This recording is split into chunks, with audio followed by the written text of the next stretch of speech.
This video is sponsored by Squarespace. Whether you need a domain, website, or online store, make it with Squarespace. What's up YouTube, Saf here on SuperSaf TV, and in this video I'm going to be sharing with you my experience of using the iPhone 10 for around about a month now, although most people tend to call it iPhone X. The ones I speak to anyway. Now, I'm not going to be going over any specs or anything like that because if you're watching this video, you probably already know all the specs. If not, then check out my unboxing video in which I go over everything in detail. In this video, I'm simply going to be sharing with you my experience in terms of what I like about the iPhone 10, what I don't like about it, and what can hopefully be improved for the next version. Now, to begin with, a lot of you guys already know that I'm primarily an Android user, but I always do have an iPhone with me, and I have had for quite a few years now. And I've not liked an iPhone as much as I like the iPhone 10 for a very long time. And the main reason for that has been all the iPhones have looked pretty much the same over the past few years. I mean, let's be honest, look at the iPhone 6, the 6S, the 7, and even the 8. They look practically the same. There's very minor design changes between them. And me personally, I was getting very, very bored of that design. So it's great that Apple have finally updated this. And I really like the new design of the iPhone 10. First and foremost, we have minimal bezels, which allows us to have a larger display in a relatively small form factor. And this display is absolutely great. It's the best display on any iPhone. And I'm so glad Apple went with an OLED display. The colors are more vibrant. The contrast ratio is so much better compared to previous iPhones. And yes, I know a lot of you are going to joke that good job Samsung, and that's true. Samsung have done a really good job on this, and I'm so glad Apple went with Samsung. Let's be honest, Samsung do make the best displays out there. So the fact that Apple have gone with Samsung for this display is a good thing for everybody. Now, this is also a true tone display, so that means that it's going to adapt the white balance depending on where you are. I switched this off because everything just looked too yellow for my eyes, and I do switch on a night shift when I'm in the dark, but I don't use True Tone. Now, one thing that a lot of people have been complaining about when it comes to the iPhone 10 display is this infamous notch. Personally, I don't mind it too much. In my opinion, it gives the iPhone a very unique look. Like when you see this, it's easily identifiable and it makes it stand out from the crowd. This is an iPhone and Apple have really owned this notch. Could it be better utilized with software? Yes. Are Apple going to really do much about it? Probably not. And after a bit, you kind of get used to it. And the only time you're probably going to have an issue with this is when you're watching videos in full screen mode. Now, here's the thing. Most videos out there are still in 16:9. I mean, I'd say the majority of videos online are in 16:9. And if you do go full screen, then you're going to be losing a bit on the top and bottom of your video. And sometimes that can be a little bit annoying because people's heads get cut off and things. So most of the time when I'm watching a video, it is still in 16:9. And that does result in black bars on the left and right. But I've said this before, on a previous iPhone, those black bars would have been there anyway, but they would have been there in the form of bezels. Yes, it's not ideal and it's not the best use of this full screen, but most people use the device in portrait orientation anyway. And if you are mostly using your device in portrait orientation, unless you're watching a video, then the notch is going to be okay for most people, I think. Now, we don't have a headphone jack on the iPhone 10. This was not a surprise to anyone because we didn't have it last year. However, we do have some good speakers on here. I'm glad that we've still got stereo speakers. Yes, they don't sound as good as front-firing speakers, but they still sound really good. Now, let's talk about Face ID. I was initially quite negative about Face ID, but I've actually grown to like it quite a bit. It's super fast and it just works. So just showing you there how quick it was. Very, very quick and easy to use, but it's not ideal. I've said this before and I'll say it again. I still think that a fingerprint scanner here on the Apple logo, in addition to Face ID, would have been really, really useful. So let me give you an example. I personally check out my phone a lot when I'm in bed, right? Some of the times I just want to pick up my phone, maybe just respond to a quick message or kind of delay the alarm a little bit or something like that. And previously using Touch ID, that was really quick and easy to do. With Face ID, if my face is halfway sunken into the pillow, then Face ID is not going to work. And then I'm going to have to kind of take my face out of the pillow to unlock it. And I don't really want to be doing that when I'm half asleep. And this is something that is definitely quite inconvenient. I couldn't unlock this with my sunglasses before as well.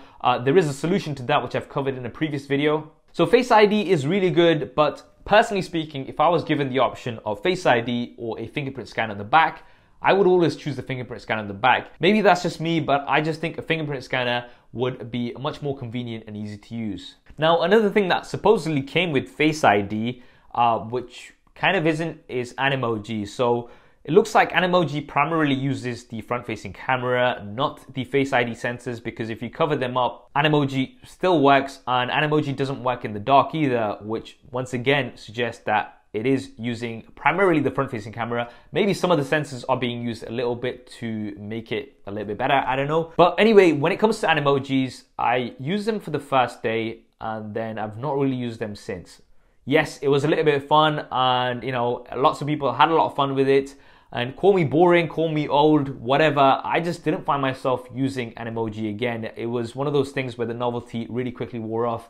If you're into that kind of thing, then hey, if you want to become a monkey or some poo, then that's all up to you. Personally speaking, yes, it's a fun feature to have, but the novelty wore off very, very quickly. Now, one question that a lot of people ask me is, do I miss the home button? And the answer to that is, no, I really don't miss the home button. It's really quick and easy just to swipe up, and it's a very natural gesture as well. So when you're in an app and everything, then it is really quick to do that. There is some situations where it's longer. So say, for example, when I go into my recent apps, before I could just, close these, but now I have to press and hold before I can close them. And it's just an additional step, which, I don't really want. Now, I think what would have been nice is if they utilize the 3D touch display to maybe have a home button area. This is something that we've got on the Samsung Galaxy S8. I'm not sure why Apple didn't utilize 3D touch in this way. Again, not the biggest of deals, and I think most people will get used to it after a couple of days. Another thing I really like about the iPhone is how just smooth and quick it is, and that's thanks to the Apple A11 Bionic chip. Games load up really fast, faster than most of the devices out there. But multitasking isn't as good as it used to be. I'm assuming that's down to iOS 11 and not being optimized, although it should have been optimized now because iOS 11 has been out for some time now. Hopefully this will improve with time. And I've had a few app crashes, in particular in Instagram stories, where things just kind of tend to freeze. But generally speaking, the experience has been good overall. Now let's talk about what probably my favorite feature of the iPhone is, and that is this dual rear-facing camera. You guys may have already seen some of the SuperSaf style camera comparisons that I've done on the channel, and in my opinion, the iPhone X has one of the best rear-facing camera setups on any smartphone right now. It has great dynamic range, and in some situations, not all, some situations, I know some people are going to hate on me for saying this, the dynamic range I found was actually better than the Pixel 2 XL. The portrait mode as well works really well on this, and if you're somebody who takes lots of pictures from the rear-facing camera, you're absolutely going to love the iPhone X, no doubt. And it shoots some great quality video as well, at up to 4K 60 frames a second. But not only that, it also shoots at 24 and 30 frames a second as well. This is something that we don't really find on many of the devices. They just have 4K 30 frames a second, that's it. You can't really choose different frame rates. Me personally, I like shooting at 24 frames a second. I just prefer that frame rate. And I can use that on the iPhone X. I can't use that on lots of other devices out there. Now the only issue with the different frame rates is that you can't change them within the camera app itself. You need to go all the way deep within the settings to be able to change these, which is really needless, and it should be within the camera app. But overall, the rear-facing cameras are absolutely great. Now, unfortunately, the same cannot be said for the front-facing camera. The best way I can describe the front-facing camera on the iPhone X, like I've described on previous iPhones as well, is that it's inconsistent. It tends to overexpose a lot, and there's so many times where things are absolutely blown out, and sometimes it actually will work okay, but most of the times, in my experience, it does overexpose the hell out of things. And I'm not the only one that's experienced this. A lot of other people do agree with me as well. And portrait mode from the front-facing camera, I don't really use it anymore because right now it is that bad. It just kind of blurs out the ears and especially the sides of my beard. If you like portrait mode from a front-facing camera, get the Pixel 2 or Pixel 2 XL. That does the best. Hopefully the portrait mode will improve with software, however. But when it comes to the front-facing camera in general, this is something that I've noticed on many iPhones before. I'm not sure why they overexpose so much, and I really wish that Apple applied the same sort of magic that they're using on the rear-facing camera on the front-facing camera when it comes to dynamic range, and that would make it so much better. One of the things I don't like about recording on the iPhone is the audio. Now, we still don't have stereo audio recording on the iPhone. This is really something that we should have in 2017. And it's something that we have on many of the devices. You'll see in some of my camera comparisons where I have a side-by-side with a smartphone that has stereo audio recording, and that just sounds so much better. So audio recording on the iPhone X when it comes to video is okay, but it's not great. Now, we briefly touched on iOS 11 earlier on in the video, and iOS 11 is generally okay, but it is still basic for me. I like the control center. but the notifications annoy the absolute hell out of me. I don't know why Apple do this, but just look at this. I've got just Twitter notifications, which I left on for this demo, and it's crazy. Like, my whole notifications have been taken over just over the past few hours, and I really wish that Apple grouped these notifications together like we have on Android. Just copy Android. I know a lot of you guys are going to say, hey Saf, you're just an Android fanboy, but honestly, I've spoken to so many Apple users as well, and they've also said that it'd be so much nicer if Apple just grouped all of these notifications together, and then you can expand those and see those more in detail if you want. But just look at that, that's just crazy. It's just unusable for me. Are Apple going to do anything about it anytime soon? Probably not, but it's just something that I definitely need to address. Now, battery life for me on the iPhone 10 has actually been really good, and I think it's going to get most people through the day without any issues. And you also have wireless charging as well as fast charging this time. Now, I personally don't use wireless charging much, I'll be completely honest, but fast charging is something that I have been using for quite a few years now, and I was so glad that the iPhone 10 had fast charging. The biggest issue here is, and this is something that I've ranted about before in this video, and that is that you need to buy the fast charger separately, and that costs £74 in the UK, which is absolutely insane. You can get smartphones for £74 these days. Every other manufacturer includes fast charging out of the box. Apple does not, and they charge you a very big premium for that as well. And that's on top of what you're already paying for the iPhone 10. And as you guys know, it's not cheap. You're looking at $1,000 or £1,000. This, once again, doesn't make any sense to me because $1,000 plus taxes still does not equal £1,000. It should be around about the £900 mark. And this pricing difference is reflected on pretty much every other device out there. Let's take the Samsung Galaxy Note 8, for example. It's $950 in the US. In the UK, it's £870. That is reflected in the price because the pound is stronger than the dollar. But for some reason, Apple have decided that unless you're in the US, you're going to be paying even more for the iPhone 10. And I really think that's unfair. So yes, you guys already knew that the iPhone 10 is expensive. Is it worth the £1,000 or $1,000 price point?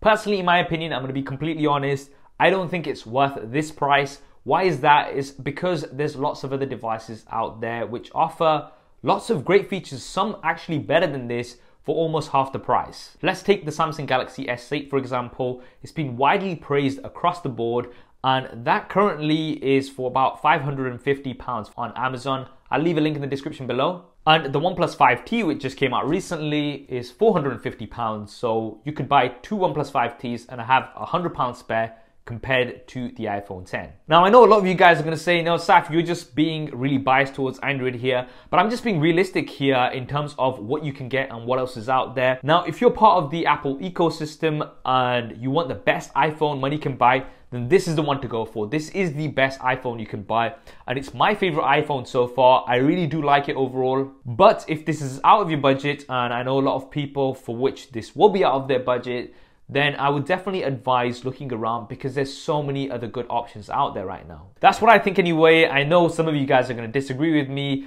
Once again, I do really like the iPhone 10. I just think it's too expensive for what you're getting.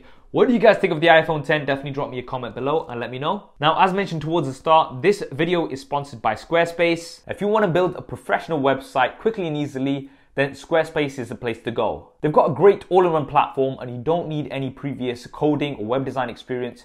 You can simply use one of their many templates as a starting point and then expand on it with their very easy to use interface. And if you do get stuck, they've got awesome 24/7 customer support. Now, I've built my own website using Squarespace and you can check that out for inspiration. And if you want to build your own website, then go to squarespace.com/SuperSaf or follow the link in the description below. And that's going to give you a free trial and you can also get 10% off your first domain or website order. That's it from me, guys. I hope you enjoyed this video and found it useful. If you did, then please do hit that thumbs up button for me. It really does help me out. And if you haven't already, then be sure to subscribe and switch on notifications. We've got lots more content coming up on here. Thanks for watching. This is Saf on SuperSaf TV. I'll see you next time.